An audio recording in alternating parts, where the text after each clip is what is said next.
करू. तसंच आता 2024च्या निवडणुकीच्या वेळेला फडणवीस म्हणाले होते की आमच्या शेतकऱ्यांना पूर्ण कर्जमाफी आपण देणार आहोत. शेतकऱ्यांचा 7-12 करूया कोरा कोरा कोरा कोरा 7-12 शेतकऱ्यांचा करण्याचा निर्णय आपल्या सरकारने घेतलेला आहे. निर्णय या ऑडिओमध्ये पण तुम्ही निर्णय ऐकलात आणि हे सगळं तुमच्या मीडियामध्ये अवेलेबल आहे. तेव्हाही ते म्हणाले करतो असं त्यांनी म्हटले नव्हते. बरं ठीक आहे, तो विषय सोडून द्या. जसं उद्धव साहेबांनी 2019च्या आपल्या वचननाम्यामध्ये सांगितलं होतं की मी शेतकऱ्यांची कर्जमाफी करणार. 2019 साली नोव्हेंबर महिन्यात, मी महिना तारीख वेळ सगळं सांगते, 2019 मध्ये नोव्हेंबर महिन्यामध्ये उद्धव साहेबांनी मुख्यमंत्री पदाची शपथ घेतली आणि मुख्यमंत्री पदाची शपथ घेतल्याच्या नंतर पहिलं अधिवेशन झालं नागपूरला आणि या नागपूरच्या अधिवेशनामध्ये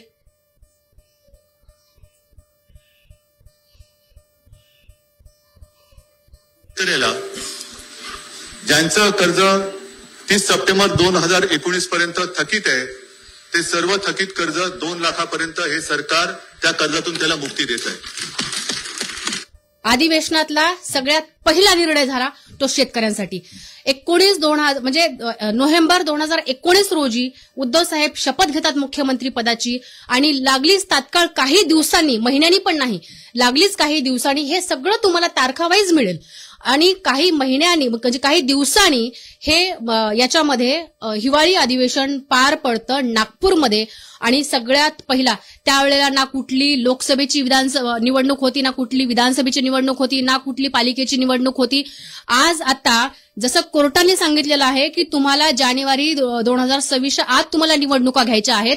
आता स्थानिक स्वराज्य आणि महानगरपालिकेची निवडणूक आहे म्हणून काल मुख्यमंत्री देवेंद्र फडणवीसांनी हे फक्त आम्ही याच्यावरती म्हणजे जूनची तारीख दिलेली आहे का हो स्थानिक स्वराज्याची म्हणजे स्थानिक स्वराज्य निवडणुका आणि मुंबई महानगरपालिका, कारण अर्थात आमच्यासारखी शेतकऱ्यांची लेकरं आणि शेतकरी मुंबईमध्ये आहेत जी आजही गावाकडे येऊन जाऊन शेती करतात. मग या सगळ्यांना एक कुठेतरी वाटायला पाहिजे की हा बाबा की ह्या माणसांनी काहीतरी शेतकऱ्यांच्या हिताचं काहीतरी बोललेलं आहे. बोललेलं निर्णय पण नाही आणि काही GR पण नाही आणि म्हणून मग ह्यांनी हे वातावरण शांत करण्यासाठी हे बोललेलं आहे.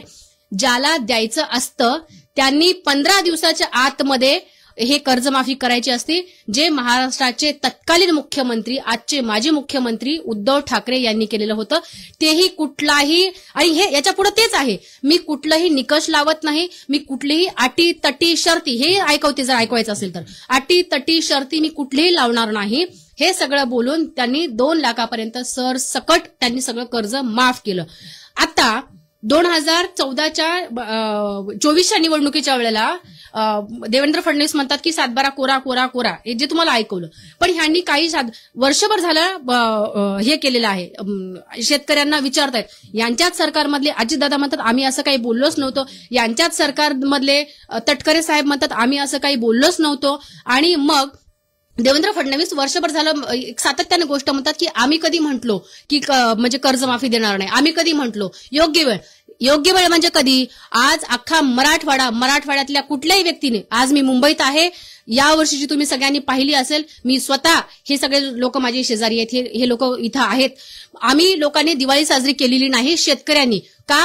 कारण तर आमचं सगळं शेत वाहून गेलेलं आहे, आमचं सगळं घर पाण्यामध्ये गेलेलं होतं, आमची दिवाळी काळी झाली आणि तुम्ही दिवाळीचे सगळीकडे फटाके सगळ्या काही गोष्टी केल्या आणि योग्य वेळ म्हणजे काय? शेतकरी मरायला लागलात. आता हेही तुम्हाला दाखवते. मी मगाशी माझ्या गावातल्या मुलाला, म्हणजे मला वाटलं की आजचा काही भाव वगैरे वेगळा असेल म्हणून, तर मगाशी मी त्याला 4:25 मी त्याला कॉल केला. त्याला विचारलं आजचा सोयाबीन पाहिजे तर त्याला आता कॉल करेल. 4:25 मी त्याला विचारलं की बाबा आजचा सोयाबीनचा भाव काय आहे. तर आज आमच्या परभणी जिल्ह्यामध्ये सोयाबीनचा भाव आहे 3,500 रुपये. उद्धव साहेब मुख्यमंत्री असताना 8,000-9,000 रुपयेचं सोयाबीन होतं. त्याला विचारलं कापसाचा भाव काय आहे. तो मला म्हणे ताई कापूस आत्ता ताजा जो निघतो आहे, जो वेचणीला कापूस आहे, तो कापूस मार्केटमध्ये 4,500-5,000 रुपयाला क्विंटल आहे. तर आणि आताचा तर काही, कारण पाऊस पडलेला आहे, सगळा कापूस काळा झालेला आहे, तो कापूस कोणी 2,000 क्विंटलनी पण घेतो की नाही, हा सगळ्या इथे मुद्दे आहेत. तुम्ही कुठल्याही गोष्टीला म्हणजे शेतकरी मरतोय, रोज शेतकरी आत्महत्या करतोय, परंतु तुम्हाला त्याच्याशी काही देणं घेणं नाही. आता याच्या सोबतच तुम्ही हा म्हणजे शेतकऱ्यांचा थोडासा वेगळा प्रश्न आहे. शेतकऱ्यांनी कुठलंही शक्तीपीठ मागितलेलं नव्हतं, तुमच्या वचननाम्यामध्ये शक्तीपीठ नव्हतं, तरी तुम्ही 70 कोटीचं तुम्ही शक्तीपीठ देताय आहेत. तर आम्ही शक्तीपीठ मागितलं होतं का? नाही. आम्ही काय मागितलं होतं? आमची कर्जमाफी. किंवा आता जे शेतकऱ्यांना तुम्ही म्हटलं होतं दिवाळीच्या अगोदर शेतकऱ्यांना जो काही मोबदला आहे तो अतिवृष्टीचा तो पडेल म्हणून. दिवाळी संपूर्ण आता 15 दिवस झालेत, अजून शेतकऱ्यांना मोबदला मिळालेला नाही. म्हणजे तुम्ही किती वारंवार शेतकऱ्यांना मूर्ख समजत आहात. आणि प्रत्येकाने सरकार कोणाचंही असो, एक उद्धव ठाकरे सोडले तर, कारण मी त्याचा पुरावा दिलेला आहे. माझ्या स्वतःच्या बापाचं कर्ज माफ झालेलं आहे उद्धवसाहेब मुख्यमंत्री असताना, आणि असे असंख्य लोक आहेत ज्यांचं उद्धवसाहेब मुख्यमंत्री असताना कर्ज माफ झालेलं आहे. म्हणून मी सांगते, कुणीही शेतकऱ्यांचा वाली नव्हता आणि कोणी शेतकऱ्यांचं वाली नसणार आहे उद्धवसाहेब सोडलं तर. कारण ते वारंवार म्हणतात की मला शेतीचा अनुभव नाही, पण शेतकऱ्यांचं दुःख मला माहिती आहे. हे मला म्हणायचं आहे की तुम्ही इतकं शेतकऱ्यांना लुटता, इतकं तुम्ही शेतकऱ्यांचं, तुम्ही गोरगरिबांचं, मराठवाड्याच्या लोकांचं, तुम्ही लाडक्या बहिणींचं, सगळ्यांचं तुम्ही वापर करून घेता. लाज वाटत नाही का? तुम्ही अन्न खाता का तुम्ही शेणाच्या थापून गौऱ्या खाता? हा माझा तुमच्या माध्यमातून प्रश्न आहे. एक शेतकऱ्याची मुलगी म्हणून माझा जो उद्रेक आहे तो महाराष्ट्राच्या तमाम शेतकऱ्याचा उद्रेक आहे. संपूर्ण कर्जमाफीसाठी आलेले बच्चू कडू आणि त्यांचं शिष्टमंडळ फक्त तारीख घेऊन गेले.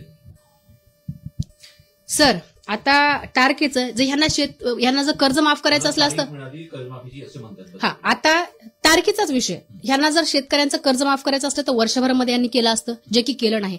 आता म्हणतायत की मी तारीख दिलो. सर ते फडणवीस आहेत, त्यांच्या बुद्धीचा कोणी तुम्ही, मला तर कधी कधी वाटतं ना की अमृताताई सुद्धा कधी त्यांच्या बुद्धीचा त्यांना कधी हे अंदाज लागतो का नाही. कारण फडणवीस म्हणतील अभ्यास चालू आहे, त्यांचं पेटंट डायलॉग एक तर त्यांची अभ्यास चालू आहे, योग्य वेळ आली की आम्ही करू, आम्ही शेतकऱ्यांचा, आम्ही सांगितलंय ना शेतकऱ्यांचा 7-12 कोरा कोरा कोरा, हेच फडणवीस म्हणणार आहेत. सर आज माझ्याकडून लिहून घ्या, 30 जूनची ही जी त्यांनी तारीख दिलेली आहे, 30 जूनला सुद्धा ते काय म्हणतील, आमचा अभ्यास चालू आहे, आमचं सर्वे चालू आहे, कोणते शेतकरी त्याच्यामध्ये निकषामध्ये बसतो आणि कोणता शेतकरी बसत नाही, हे फडणवीस तुम्हाला 30. सर तुम्ही इथेच आहात, आम्ही इथेच आहेत, फडणवीस पण इथेच आहेत आणि बच्चू भाऊ पण इथेच आहेत. काल राज ठाकरेंनी एक मेळावा घेतला, त्याच्यामध्ये प्रेझेंटेशन त्यांनी केलं होतं मतदार यादीच्या संदर्भात. शिवसेनेची सेना त्यांचे नेते म्हणतात, म्हणजे राज ठाकरेंच्या वरती टीका करतात, कोणता झेंडा घेऊ हाती अशी मन सैनिकांची अवस्था आहे. राज ठाकरे कन्फ्युजन येते. कसं आहे ना, तुम्हाला जेव्हा गरज पडते, म्हणजे शिंदेच्या लोकांना सांगते, जेव्हा तुम्हाला गरज पडते तेव्हा तुम्ही कोणाचेही तुम्ही पादत्राणे शुद्ध संस्कृत मराठी शब्द आहे, तुम्ही कोणाचे पादत्राणे चाटत राहता. आणि हेच तुम्ही काही महिन्यांपूर्वी तुम्ही राजसाहेबांच्या घरी जात होतात, सकाळी तुमचा नाश्ता ब्रेकफास्ट पोहे खायला तुमचे एकना एक नेते एकनाथ शिंदेसह सकाळी सकाळी जाऊन बसत होते. त्यावेळेला तुम्हाला कळलं नाही राजसाहेब कोण आहेत. तर आता हा प्रश्न विचारता, अरे किती लाजिरवाणी गोष्ट, तुम्ही स्वतःच लोकांना सांगत आहात आम्ही कन्फ्युज आहोत, हे तुम्ही लोकांना सांगताय. कारण एकेकाळी तुम्हीच राजसाहेबांकडे जायचं, सकाळचा चहा पोहे खायचं, आणि आज तुम्हीच त्या राजसाहेबांना बोलायचं, ते नाही, तुम्ही कन्फ्युज आहात. उद्या ठाकरे बंधूंचा सत्याचा मोर्चा निघणार आहे. परत एकदा गुणरत्न सदावरती आक्रमक झाले, दोन्ही ठाकरे बंधूंवरती टीका करतात, विशेषतः राज ठाकरेंवरती. कसं आहे ना, त्यांची आजपर्यंतची कुठलीही जी टीका आहे तर ती खरी झालेली नाही. ते म्हणाले होते, ए जरांग्या तू फक्त इथं येऊन दाखव. अगोदर काय म्हणाले, ए जरांग्या तू परमिशन मिळून दाखव, परमिशन मिळाली. नंतर म्हणाले जरांग्या तू इथं येऊन दाखव, आम्ही आलो. जरांग्या तू आरक्षण मिळून दाखव, आम्ही मिळून दिलं. त्याच्यानंतर आता आज म्हणतायत की राज ठाकरे आणि उद्धव असं एकेरी त्यांचं नाव घेतात, आणि उद्याचा मेळावा होऊ शकत नाही किंवा उद्याचा मोर्चा होऊ शकत नाही. सर कदाचित तुम्ही उद्या तिकडे असाल, या प्रश्नाचं उत्तर आम्ही उद्या तुम्हाला देऊ सर. थँक्यू.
कविताताई, महाराष्ट्रांच्या लाईव्हमध्ये तुमचं स्वागत आहे.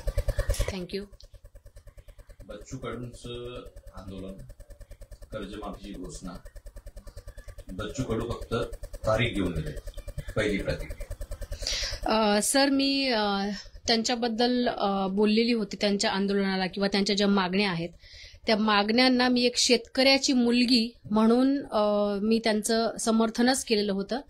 आणि फक्त बच्चू भाऊच नाही, महाराष्ट्रामध्ये कुठलाही नेता कुठल्याही पक्षाचा असेल, शेतकऱ्यांच्या संदर्भामध्ये जर प्रश्न विचारत असेल तर एक शेतकरी म्हणून, शेतकऱ्याची मुलगी म्हणून माझा त्याला सपोर्टच असणार आहे.